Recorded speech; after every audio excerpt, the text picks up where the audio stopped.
Keep it high, keep it tight. I'm GMgaming Review Guy, back to bring you another 5-minute review. In this one, we're going to be reviewing Soulsphere by Born of Osiris.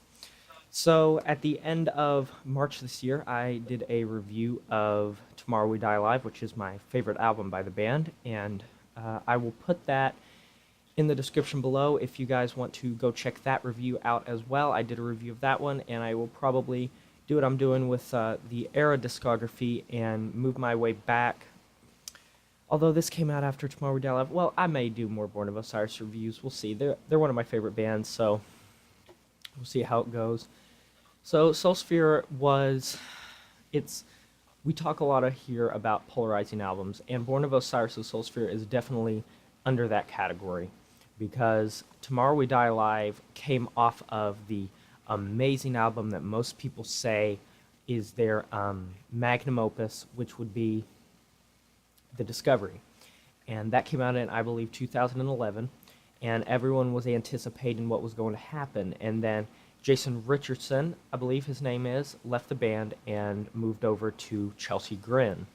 And after that happened, people were the lineup was changing, things were happening, but there was talk of a new album, and people were very curious to see how this was going to match up, comparatively speaking, to The Discovery, because it was an album that was an immediate classic for many people. In the progressive metalcore genre and in the deathcore genre, people were forming a very high respect for this band, and they had already had kind of a niche cult type following in their genre with their previous work, but this was the album that really, The Discovery was what set them apart and really bolstered them up to a new level for their genre. Then Tomorrow We Die Alive came out, and it was a divide. There were a lot of people that thought it was a good direction, that liked what they were doing, liking the djent-type elements that they were infusing with their music. They liked that part a lot. And then there's the side of people that were saying that it wasn't as good as The Discovery.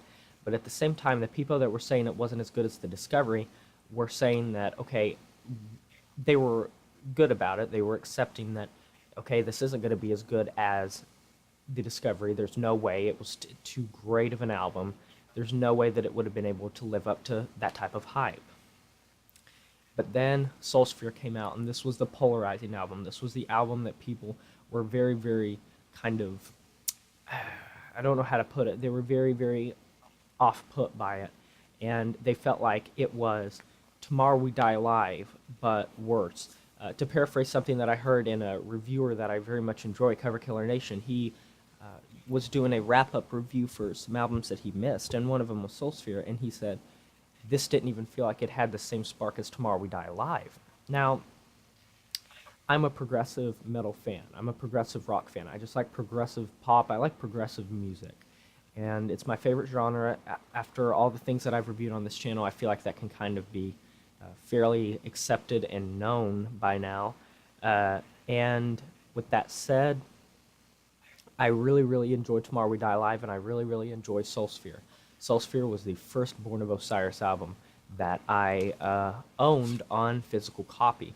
And then Tomorrow We Die Alive came after, and I hope to get my hands on The Discovery, and I believe it's called The Eternal Reign or The New Reign. It's the reworked version of their old album. But I think the reason that people were unaccepting of Soulsphere as an album is because it was different than The Discovery, but even more so. It took a more progressive metalcore turn, and I think one of the main issues was there were a lot of bands around that time that were doing a similar thing. And it felt like Born of Osiris maybe wasn't, this is talking for me as a fan, almost as if Born of Osiris weren't playing to their full potential.